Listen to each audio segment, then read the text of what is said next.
नमस्कार दर्शक बंधु, जय महाविद्या।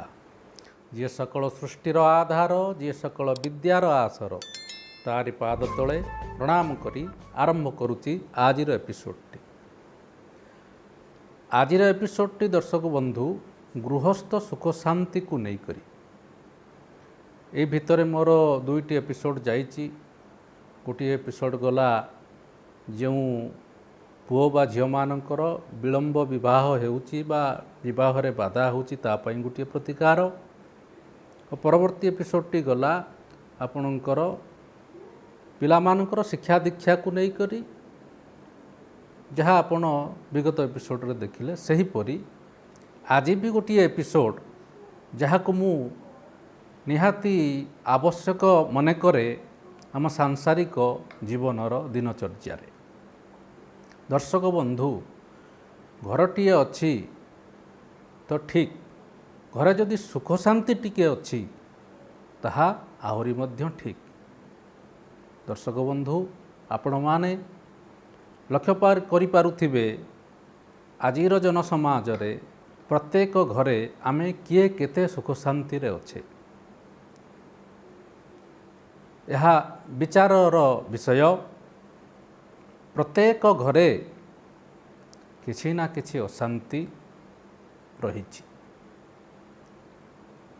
आपण माने लक्ष्य करिवे प्रत्येक घरे बा आम समस्तिंक घरे बहुत गुड़िए आमोद प्रमोदर वातावरण थाए, किंतु कौन हुए हठात गोटे मनमालिनर परिस्थिति सृष्टि हुए। बाप पुओ, भाई भाई, भौणी भाई, स्वामी स्त्री, एमती अनेक आमे जेते घरे रहुचे जोठी सुख शांति भल पाइबा स्नेह ममता सबकिछि थिला, हठात कौन हला गोटे मनमालिन जहा उन्नति रे अवरोध कराए।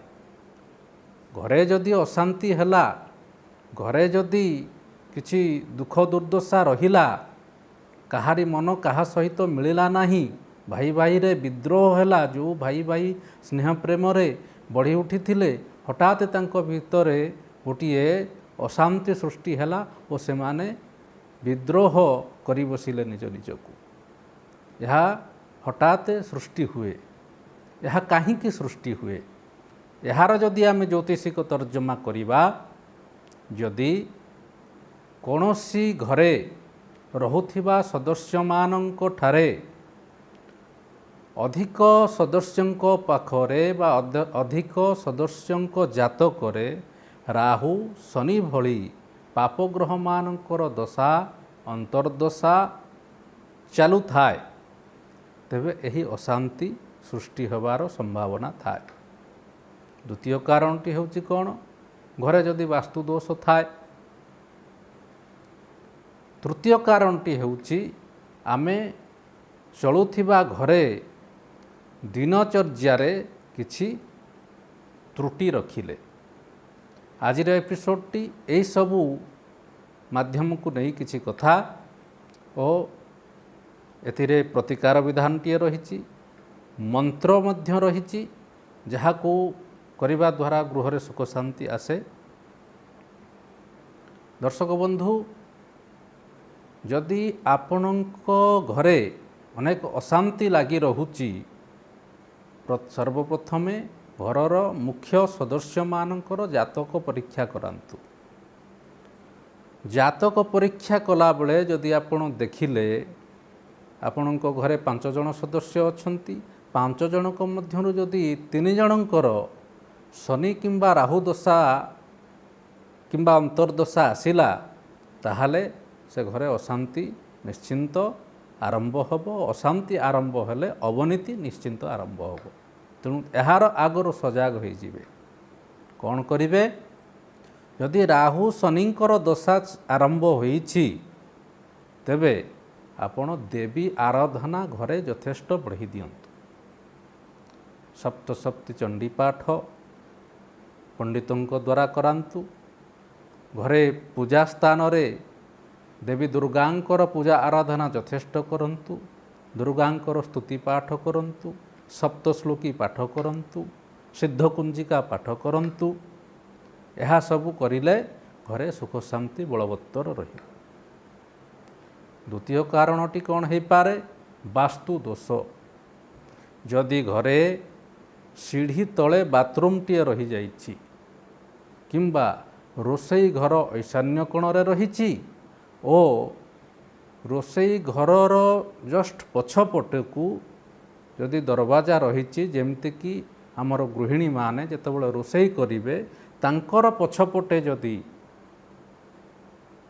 କବାଟ ବା ଦ୍ୱାରମୁହଁ ରହିଥାଏ, ତାହେଲେ ସେହି ଘରେ ରୋଷେଇ କଲେ ଗୃହିଣୀମାନେ ଅତି ଚିଡ଼ଚିଡ଼ା ସ୍ୱଭାବର ହୋଇଯାଆନ୍ତି ଓ ସନ୍ଦେହୀ ହୋଇଯାଆନ୍ତି।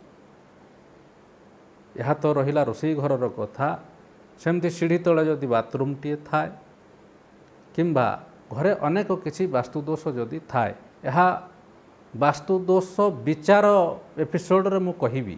ଆଜି ମୁଁ କହୁଛି ଗୃହସ୍ଥ ସୁଖ ଶାନ୍ତି ପାଇଁ ଆମେ କ'ଣ ପ୍ରତିକାର କରିବା। ଯଦି ଦର୍ଶକ ବନ୍ଧୁ ବାସ୍ତୁଦୋଷ ଥାଏ, ସର୍ବୋପରି ଗୋଟିଏ ପ୍ରତିକାର ହେଉଛି ଘରେ ଗୋଟିଏ ଦକ୍ଷିଣାବର୍ତ୍ତୀ ଶଙ୍ଖ ପୂଜା ସ୍ଥାନରେ ସ୍ଥାପନା କରନ୍ତୁ ଓ ପ୍ରତ୍ୟେକ ଦିନ ପୂଜା ସମୟରେ ସେହି ଶଙ୍ଖରେ ଜଳ ଭରନ୍ତୁ ଓ ଆର ଦିନ ସେହି ଶଙ୍ଖର ଜଳକୁ ଘରର ସବୁ କୋଣ ଅନୁକୋଣରେ ଛିଞ୍ଚନ କରନ୍ତୁ। ଏହି ପ୍ରକ୍ରିୟା ପ୍ରତ୍ୟେକ ଦିନ କରନ୍ତୁ। ଦେଖିବେ ଏହାଦ୍ୱାରା ମଧ୍ୟ ଘରେ ସୁଖ ଶାନ୍ତି ବଳବତ୍ତର ରହିବ। ଏହାପରେ ଆମେ ଦେଖିବା ଆମର ଦୈନନ୍ଦିନ କିଛି ଛୋଟ ଛୋଟ ତ୍ରୁଟି ଘର ଭିତରେ ଅଶାନ୍ତି ବାତାବରଣ ସୃଷ୍ଟି କରିବା ପାଇଁ ଦାୟୀ ହୋଇଥାଏ। ଯେପରି ଆମେ ବାଥରୁମରୁ ଆସିଲା ପରେ ଅନେକ ସମୟରେ ଦେଖାଯାଏ ଅନେକ ଘରେ ବାଥରୁମର କବାଟଟି ଦିଆଯାଇନଥାଏ ବା କିଛି ଖୋଲା ରହିଯାଇଥାଏ, ଯାହା ଘରେ ରହୁଥିବା ବ୍ୟକ୍ତିମାନଙ୍କ ମାନସିକତା ଉପରେ ପ୍ରଭାବ ପକାଏ। ତେଣୁ ବାଥରୁମର କବାଟଟି ନିତ୍ୟକ୍ରିୟା ସାରିଲା ପରେ ଆପଣ ବନ୍ଦ କରି ରଖନ୍ତୁ। ତାପରେ କ'ଣ କରୁଛନ୍ତି ଆପଣମାନେ? ଦିନଚର୍ଯ୍ୟାରେ ପ୍ରାତଃ ସମୟରେ ପ୍ରାତଃଭ୍ରମଣ ପରେ ଘରେ ପୂଜା ଆରାଧନାର କିଛି ସମୟ ବା କିଛି କ୍ଷଣ ପୂଜା ଆରାଧନାରେ ସମସ୍ତ ପରିବାର ବର୍ଗ ବିତାନ୍ତୁ। ଘରେ ଧୂପ ଦୀପ ଝୁଣା କର୍ପୂର ଆଦିର ପ୍ରୟୋଗ କରି ମନ୍ତ୍ର ସ୍ତୁତିର ପ୍ରୟୋଗ କରି ବା ଚାଲୁଥିବା ଦଶା ମହାଦଶା ପାଇଁ ଯେଉଁ ସ୍ତୁତି ମନ୍ତ୍ର ତାହାକୁ ପାଠ କରି ଘରେ ଗୋଟେ ଆଧ୍ୟାତ୍ମିକ ପରିବେଶ ସୃଷ୍ଟି କରାନ୍ତୁ। ଏହା ପ୍ରାତଃ ସମୟରେ କରନ୍ତୁ। ଦେଖିବେ ଘରେ ଅଶାନ୍ତି ରହିବ ନାହିଁ।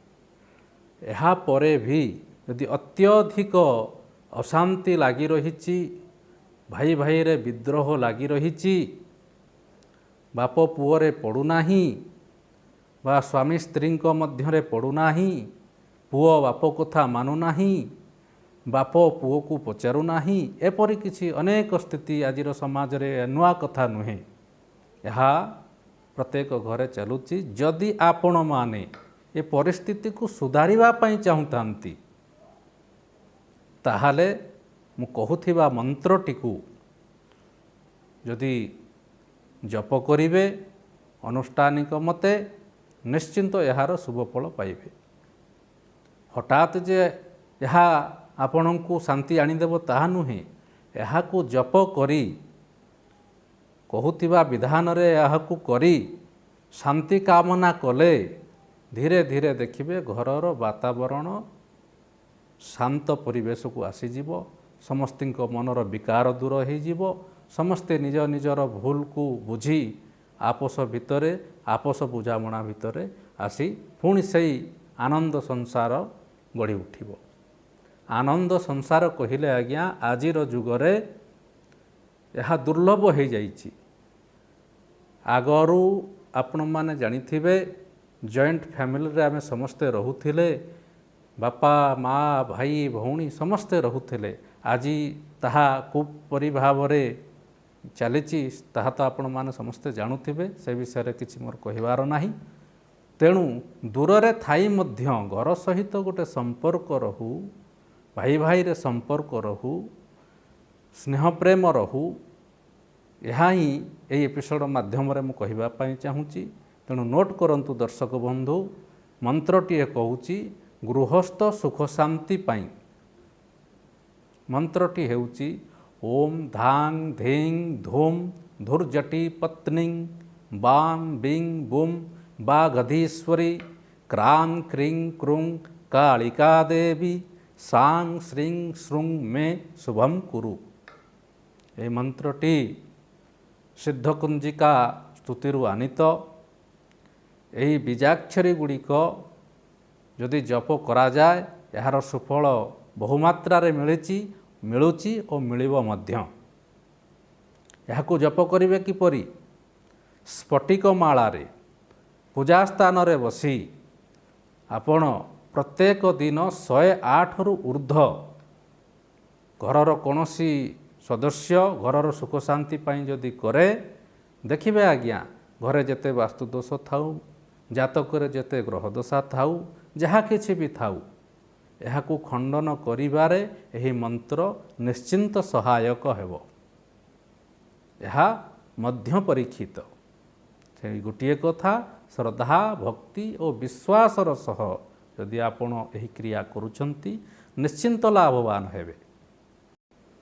दर्शक बंधु आउ गोटिए कथा कहि रखुची, एपिसोड माध्यम रे यहा मोर चलची प्रतिकारात्मक विधान। ए गृहस्थ सुख शांति पाई ये गोटे प्रतिकार कहली ये जे सब किछि हबो ताहा नुहे, आहरी मध्य आहा परे मु प्रतिकार पर प्रतिकार कहि चलिबी। जेमिति विवाह भित्तिक पाठपढ़ा पाई अनेक प्रतिकारात्मक विधान मोर कहिबार अछि, किंतु आपण को मु गोटे गोटे प्रतिकार कहूची, यहा करि देखंतु। एतत् परे आउ गोटे कथा कहि रखुची दर्शक बंधु, ज्ञानभित्तिक एही एपिसोड रे मु पाठ्यक्रम हिसाब रे किछि कहिबाकू चाहुनी। यथा अनेक पंडित ज्योतिष माने यूट्यूब करूछंती, टीवी माध्यम रे आसुछंती। ज्योतिष मु शिखिची, यार फॉर्मूला आपण को बुझाइले आपण सेतुर कोन पाइबे, यार तत्व आपण को बुझाई दिया गले और यार प्रतिकारात्मक विधान आपण को बुझाई दिया गले आपण ताहा बुझी काम रे लगेइले निश्चिंत फलवत हेबे। मु एहाको सरलीकृत करी किछि पाठ्यक्रम हिसाब रे आपण को न कही सीधा सड़क जहाँ जनकल्याणकारी हेई पारिबो, जहाँ मो पाखरे शिक्षा मु ग्रहण करिछि ताहाको ग्रहण करि सारी परीक्षा निरीक्षा करि सारी किछि तत्व आपण मानकु कहूछि। याकू बुझिबे, दृढ़ विश्वासर सह भगवत आराधना करिवे, अन्य प्रति भल पाइबा रखिबे, समाज रे गोटे मानविकता रक्षा करी यदि आपण ईश्वर विश्वासी हेबे ताहले निश्चिंत आपणकर जन्म परजन्म रे घटितिबा कोनोसी घटना बा प्रारब्ध को विनाश करिबा पाई एही आध्यात्म शक्ति आपण को निश्चिंत सहाय हेबो, एतिरे तिले मात्र संदेह नाही। नमस्कार।